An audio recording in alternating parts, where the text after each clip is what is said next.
The blue porcelain cup stared at me from the coffee table, innocent yet deadly at the same time. It had been a gift from my mother-in-law Betty last Christmas. "For your afternoon tea, dear," she said with that smile that never quite reached her eyes. Now I know that that same cup was going to be my death chalice. Everything started on an ordinary Friday. The meeting with my students' mothers ended early, and I decided to surprise David by coming home earlier than expected. Our 7-year marriage was drifting further apart, and I thought a spontaneous evening might rekindle something. I parked a few houses away so as not to ruin the surprise. The back door was slightly ajar, and I heard voices coming from the kitchen. David and Betty were talking in hushed tones. I stopped in the hallway, about to announce my arrival, when Betty's voice froze the blood in my veins. "Her life insurance is past the contestability period. 2 years, like you confirmed. Now we can act. Are you sure it's going to look natural?" David's voice sounded tense, but not unwilling. "Trust me, dear. I was a nurse for 30 years. No one's going to suspect a heart attack in a relatively healthy woman. It happens all the time." Subscribe to the channel and leave your like to get access to more stories like this. My whole body trembled as I held my breath. It couldn't be real. But her next words confirmed my worst nightmare. "The herbal tea will mask the taste. She drinks it every afternoon from the blue cups I gave her. A progressive dose over a few weeks, symptoms that look like some mysterious illness, and then..." Betty paused. "And then you'll be free, with $1 million to start your life away from this boring town, this small house, and this marriage that traps you." David sighed. I didn't want to get to this point, but Karen became an obstacle. Ever since we got married, I've only thought about the opportunities one missed. "That job in Chicago." "You don't need to justify yourself," Betty interrupted him. "She's always been weak, dependent. She's been suffocating you for years. True love is freedom, not imprisonment. I'm helping you get free." I quietly backed away, my heart pounding in my chest. Stumbling out of the house, I could barely breathe. I got into the car with trembling hands and drove for almost an hour with no destination, my mind in turmoil. Everything was finally coming together. David's gradual distancing, the isolation from my friends, Betty's insistence that I take medicinal teas for my stress. How could I have been so blind? When I finally calmed down enough to think clearly, I realized there was only one person who could help me, my sister Rachel. The same sister who hadn't spoken to me for 3 years, ever since we had that huge fight, after she questioned my marriage to David. Rachel's apartment was downtown. I drove there, praying she still lived in the same place. When I rang the doorbell, it was already past 10 at night. Rachel opened the door still in her suit, probably just coming from the law firm. Her face showed surprise first, then concern. "Karen. What happened?" I broke down in tears. "Rachel, they're trying to kill me." Instead of the skepticism I feared, I saw determination in her eyes. She pulled me inside and locked the door. "Tell me everything," she said, grabbing a notepad. "Who, when, how?" Between sobs, I recounted the conversation I had overheard. Rachel wrote down every detail, asking precise questions. When I finished, she just nodded. I always knew something was off with David. And Betty, that woman gave me the chills from day one. What do I do now? Should I go to the police? Rachel shook her head. With what? A half-heard conversation. No physical evidence. David would deny everything, and Betty would make you look paranoid. Then what? Should I run? Start a new life? A grim smile formed on her lips as she closed the notepad. No. We're going to give them exactly what they want. Then we turn the tables. Lying in the hospital bed, I watch the heart monitor blinking with weak false vital signs. Rachel's plan had worked perfectly so far. For the past 3 weeks, I had simulated all the symptoms Betty expected to see: progressive weakness, nausea, mental confusion. Even fake blood on my tissues after coughing fits. The look of satisfaction in her eyes when she rescued me gave me chills. Today is the decisive day. Dr. Ellis, a college friend of Rachel's and the only person on the medical team who knows about the plan, just told David and Betty that there's nothing more we can do and suggested they take me home, so that I can spend my last moments in peace. How much time does she have? David asks, with a tone of perfectly rehearsed concern. Hard to say. Hours, maybe a day. Her organs are failing one after the other. I've never seen a progression like this. Betty places her hand on her son's shoulder, a calculated act for the nurses present. Let's take her home, dear. Karen would love to leave our home. When everyone goes to arrange for my release, Dr. Ellis leans close to my ear. Are you ready? I give a minimal nod. Do I have a choice? We can stop right now. Go to the police with what we have. Which is practically nothing, I whisper. I need to see how far they'll go. Back at home, Betty fluffs pillows under my head with false delicacy. David calls a few relatives and close friends, informing them of my critical condition. Among them, strategically, is Stephanie, my best friend and a crucial part of the plan. Later that night, when everyone has retired, Betty enters the room with a cup made of that blue porcelain. My heart races, but I keep my breathing shallow and irregular as I had practiced. A little tea to ease your suffering, dear, she murmurs, her tone falsely sweet. When she tilts my head to make me drink, I let a bit spill from the corner of my mouth, but swallow a few gulps. Sleep well, Karen. Tomorrow everything will be resolved. As soon as the door closes, I dump the rest of the tea into the vase of plants beside the bed and swallow the capsules Dr. Ellis gave me to fake the final symptoms. In minutes, my lips turn a bluish hue and my skin pales. The special chemical in the capsules temporarily reduces my vital signs to nearly undetectable levels without causing permanent harm. In the early hours of the morning, I hear David's theatrical scream as he finds me, Betty. Betty. I think she's gone. I feel fingers pressing on my neck, checking for a pulse where there seems to be none. Betty's voice, controlled, says, call Dr. Ellis.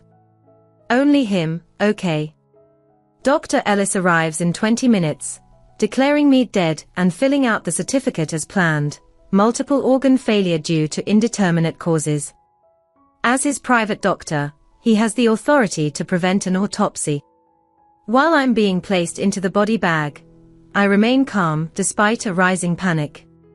In the makeshift morgue in Dr. Ellis's basement office, I can finally breathe normally.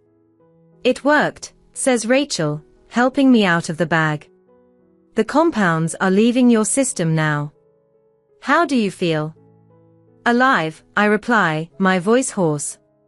And ready for the next act. In the following 2 days, I watched through the feeds of the small cameras Stephanie had installed in the house as David and Betty arrange my funeral. David picks out my favorite dress, the navy blue one I wore on our last anniversary. Betty selects a simple yet elegant coffin. The hypocrisy makes me sick. Look at this, says Rachel, showing her laptop. Over the past few weeks, she had managed to access David's bank accounts. He's already looking up properties in Los Angeles and transferred $100,000 into a second account yesterday. And this, adds Stephanie, handing over an envelope.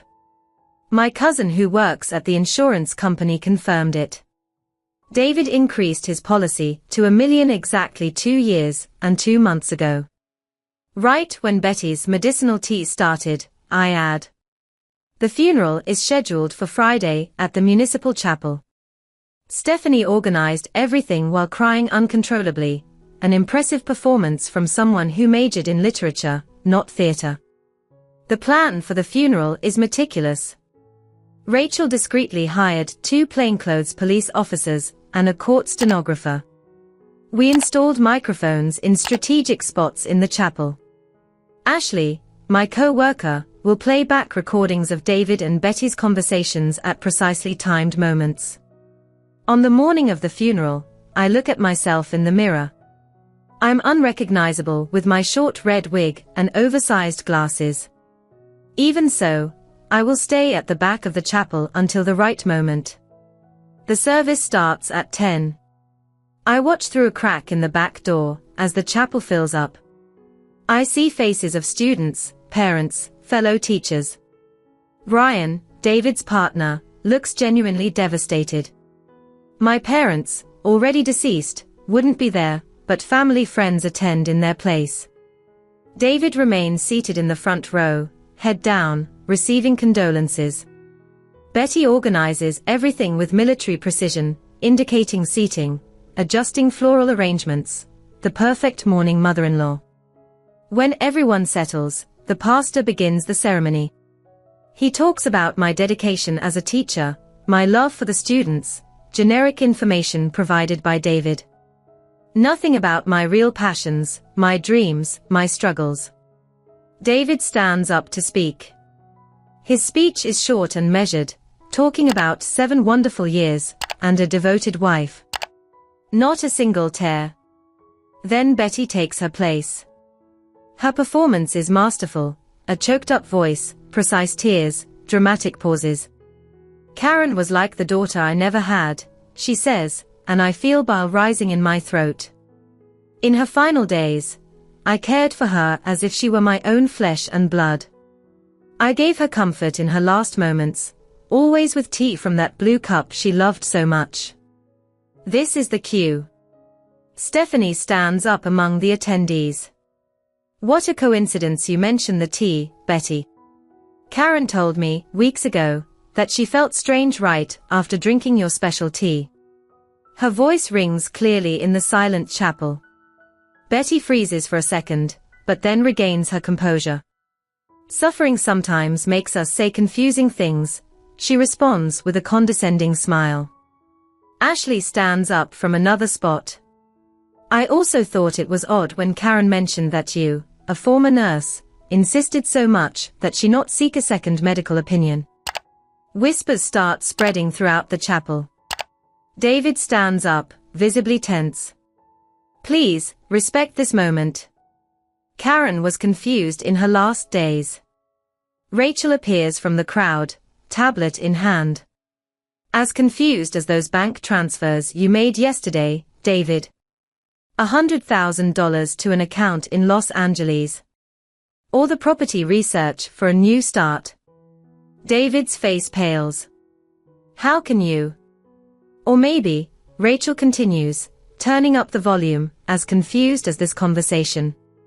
She presses a button on the tablet, and Betty's voice echoes through the chapel speakers.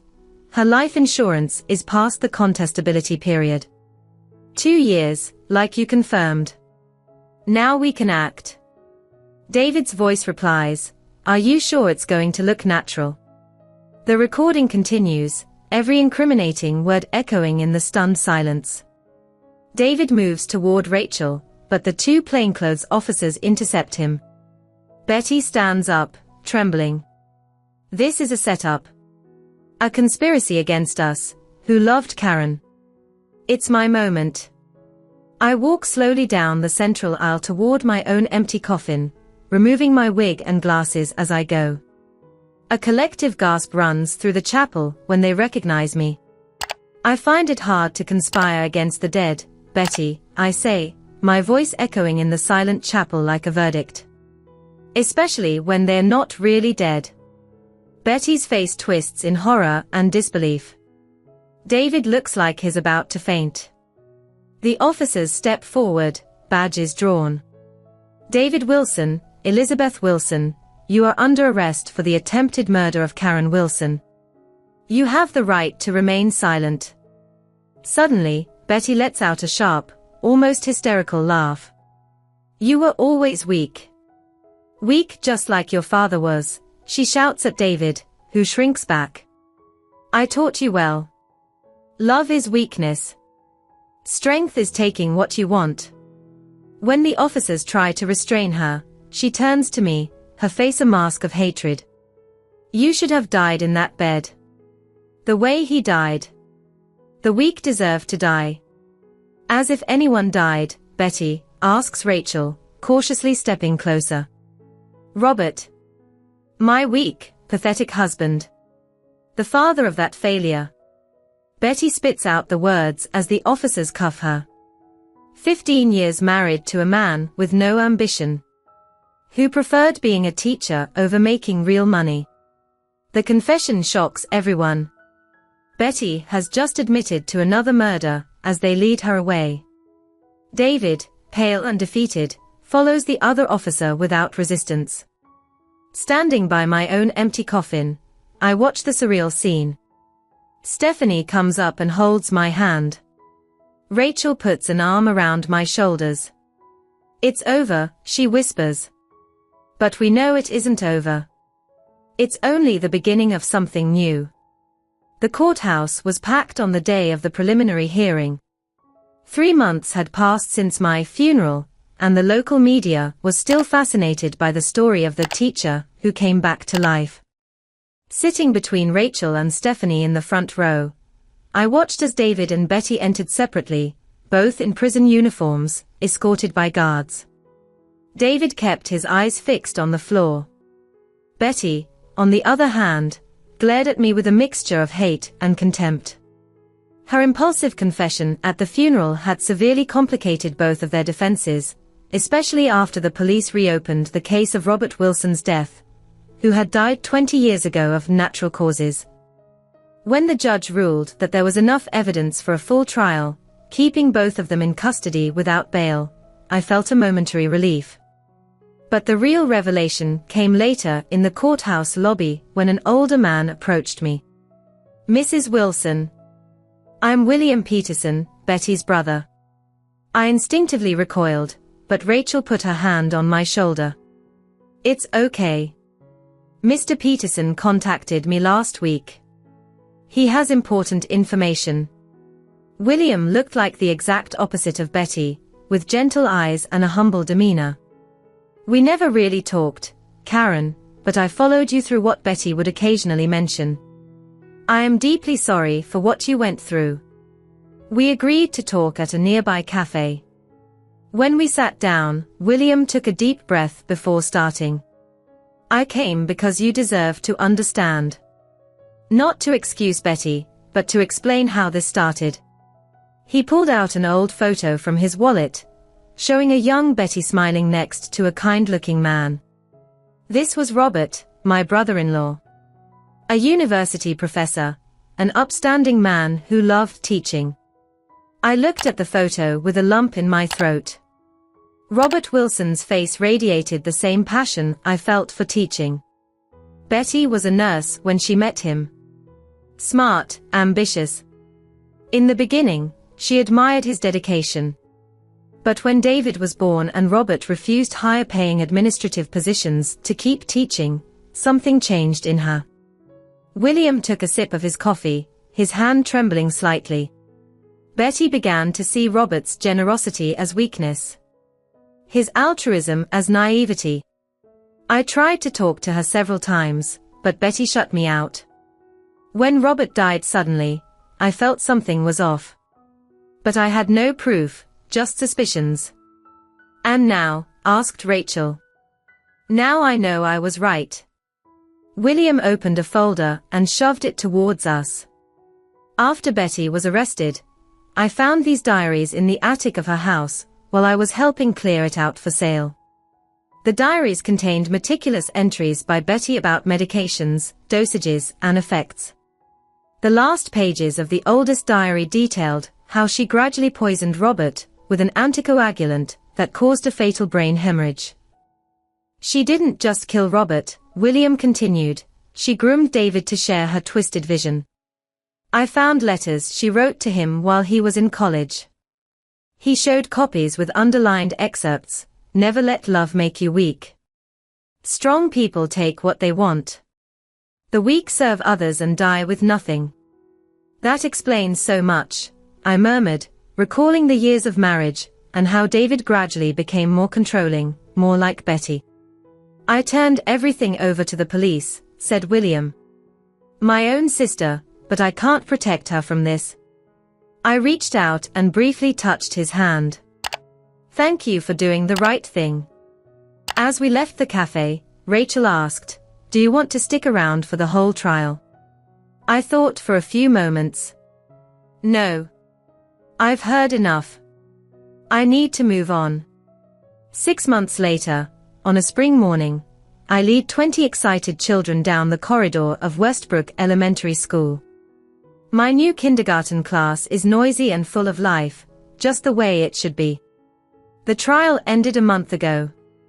David got 15 years for conspiracy to commit homicide. Betty, with the evidence from the diaries and the exhumation that confirmed poison in Robert's body, received 20 years, without the possibility of parole for 2 counts. I didn't attend the verdict in person. That day I was at a job interview for this school in another city. New town, new school, a fresh start. Teacher Karen, look what I drew. Lucas, a 5-year-old boy, holds up a colorful drawing. It's a stick figure smiling, surrounded by flowers.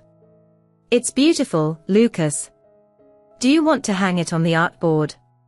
He nods excitedly and runs to the back of the room. I watch the children organize themselves for our special activity today. Rachel and Stephanie are on their way to help. Ever since the funeral, we rebuilt our sisterly bond. Now we have dinner together every week, making up for lost time. Attention, class. Today we have a special art project. I place a box on the main table containing the blue porcelain cups, the same ones Betty intended to use to poison me. We're going to break these cups and create a mosaic for our room. The children's eyes widen at the idea of breaking something with permission. When Rachel and Stephanie arrive, we hand out protective gloves and safety glasses to each child. Why did you keep these cups? Asks Stephanie as she helps one of the girls with her gloves. At first, I thought about throwing them away. Then, breaking them on my own. But I realized I could turn them into something new. Rachel smiles. Transformation through creative destruction.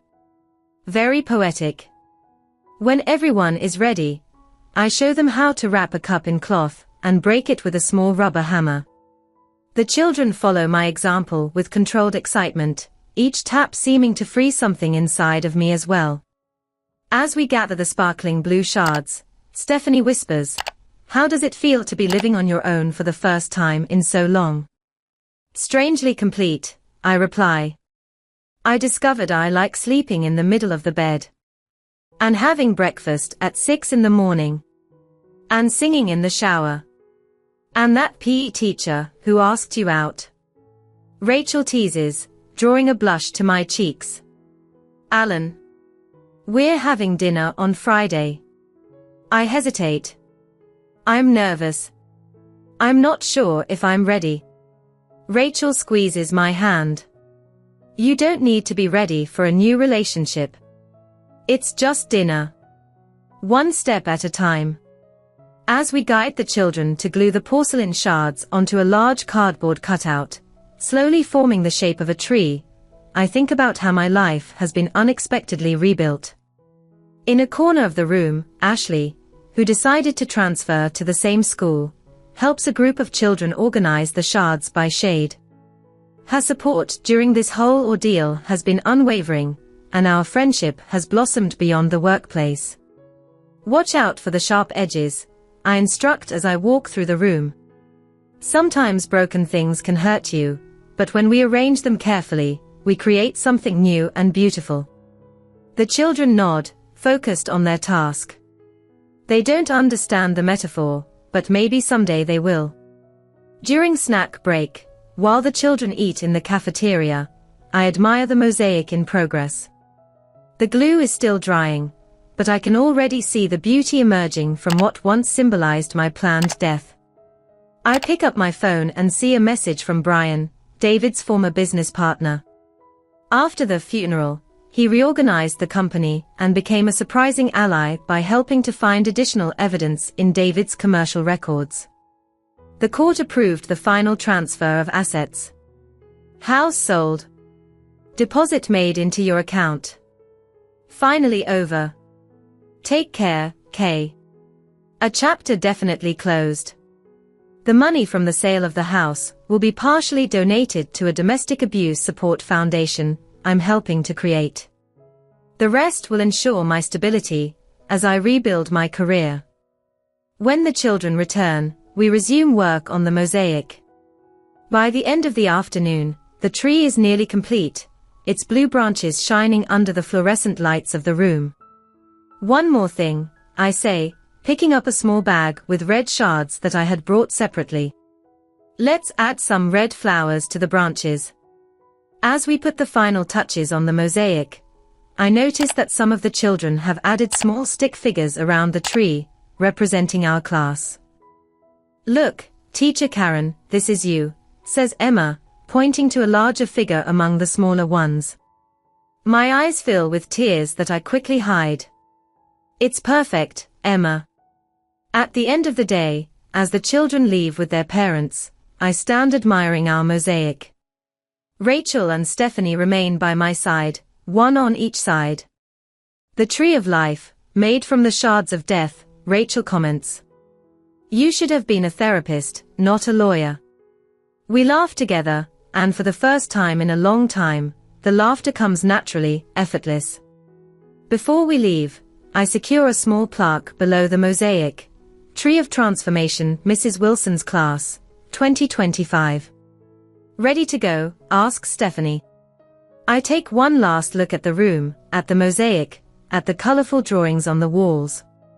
This space now represents life, not death. Growth, not destruction. Subscribe to the channel and leave your like to get access to more stories like this.